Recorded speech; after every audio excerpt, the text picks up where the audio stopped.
All right, folks. The Seahawks played today. The Seahawks won today. And after a game like this, the only thing I can really say is mission accomplished. In my pregame video, I basically said that I only had two goals for today.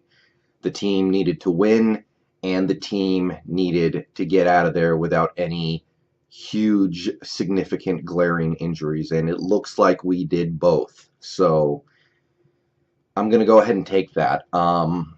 The problems that this team has, they're there, and they need to be taken into consideration when we evaluate this team in the off season.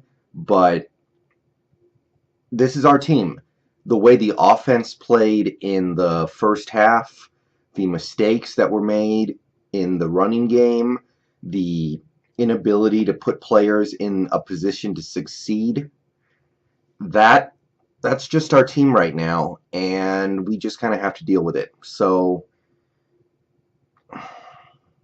today was successful. That's what you can say. We convincingly beat a really, really bad team. We did what we had to do. We went in there, a bad weather game in a not a very friendly environment for football with the state of the turf in Levi Stadium, and we won. So that's the number one thing. Mission accomplished, and we didn't lose anybody big going forward.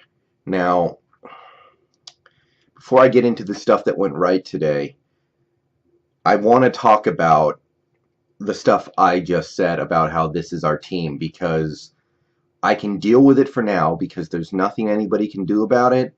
There's no trades that can be made. There are no changes to the team that can really be established between now and the playoffs. But in my video last week after the Falcons game, I caught a lot of heat in my comment section for what I said about Russell Wilson. Guys, if you guys are satisfied with what Russell Wilson is giving the Seattle Seahawks right now, then I'm sorry, you guys, you are a little too accepting of an above average product. If you looked at the game he played today and the game he played last week and you say this is good enough for our, $18 million a year quarterback, franchise quarterback to do, I'm sorry, it's not, because once again this week you look at the numbers are good. He completed 20 passes, 228 yards, a couple of touchdowns. He ran for a touchdown. He was a fairly productive runner today. He didn't get sacked. He made some incredible plays just to avoid getting sacked at least 3 or 4 times in this game. So yeah, there's a lot of good you can talk about. I understand. But if you watch this whole game today and you came away thinking that Russell Wilson did everything he could and Russell Wilson...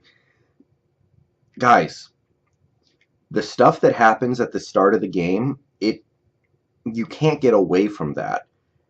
When Russell Wilson goes out like he did today and throws a pick on the first offensive play, and then he makes big plays later in the game, he's not undoing the pick. That pick has already done its damage, whatever damage it might end up doing. Today, it didn't really mean anything. Other days, it really means something. Against the Falcons last week, he had 2 turnovers. And yes, I know one of them was a fumble. It's not totally his fault, but it's not his fault. When he comes back and plays great in the second quarter and the third quarter and the fourth quarter or whatever, what he does early in the game, those picks, those turnovers, those missed reads, you don't undo them. All you can do is try to cover them up. They're still there. And I want a quarterback who doesn't make those mistakes early in the game, because those mistakes don't go away just because he does a whole bunch of great stuff in the second half. That goes for last week. That goes for this week too. If you watch that first half and you came away thinking that Russell Wilson is carrying this team, then the truth is a little more complicated than that, because once again, first half, first play of the game, he throws a terrible pick to Eric Reed, I think. Completely underthrows Jimmy Graham. He misses Jimmy Graham, who is open by about 20 yards for a touchdown, which directly led to a missed field goal. He held on to the ball too long in some cases. He made a couple of other bad decisions that we're lucky didn't result in something much worse. He was, he was taking chances down the field instead of taking what was easy in front of him in a game with bad weather. In these conditions where Wilson really doesn't play that well, he doesn't play well in bad weather, take the easy shit. That being said, don't get me wrong, I understand. Wilson played a really good second half. He had a nice, simple touchdown throw to Jimmy Graham. He hit Nick Vannett for a nice touchdown. He was hitting Paul Richardson for some nice plays. Tanner McAvoy is finally doing productive stuff. We were basically assured of victory by the time the fourth quarter started. Or right after the fourth quarter started, rather. But all I'm saying is that I know he can be better. That's why I criticize him in some of these games. He can do whatever he wants to do in the second half, but the mistakes in the first half, they don't go away. That's all I'm saying. I love the guy. I don't want him benched. I don't want a new quarterback next year or anything like that. But if you're completely satisfied with what we're getting from Russell this season, then that is the mentality that is going to lead us to having more seasons like this where we just try to get to 9 wins and hope things work out. Other than that, hey, I'm happy. But the running game, it's this comes back to the coaching thing I was talking about. Eddie Lacy, he doesn't work. I'm sorry. I like Eddie Lacy very much. I think that in the right offense, in the right situation, he could do very well. Eddie Lacy was a mistake. We should never have signed him. He should not be on this team right now, and he should not be playing significant snaps. We have a guy behind him, J.D. McKissick, who is far more explosive, far more dynamic, far more interesting. He's the guy. I know he's not perfect. I know he's small. I know he might not be able to run the ball up the middle that well, but that's what we got. Sorry. I know Pete Carroll really wanted to be able to run the ball more this year. It's not going to happen. It's not going to happen with Eddie Lacy. And if Carroll is going to put Thomas Rawls in the dughouse, then we got to roll with McKissick and wait for Chris Carson to get back. Those are my complaints. But credit to them for that really solid second half. Paul Richardson had a good game, although he did have one really bad drop. Bad weather. Jimmy Graham played well again, and he probably should have had a bigger game than he did. Wilson missed him a couple times or ignored him being wide open down the field. Nick Vannett, nice game for him. Doug Baldwin, quiet, but he drew a critical pass interference penalty, which I don't know about, but Tyler Lockett got his face mask ripped off and somehow didn't draw a flag in the first half, so I don't care. And the offense, this is our offense, guys. And look, this offseason, we're all going to have to, the team is going to have to make a choice, and we're going to all have to decide what side we're on.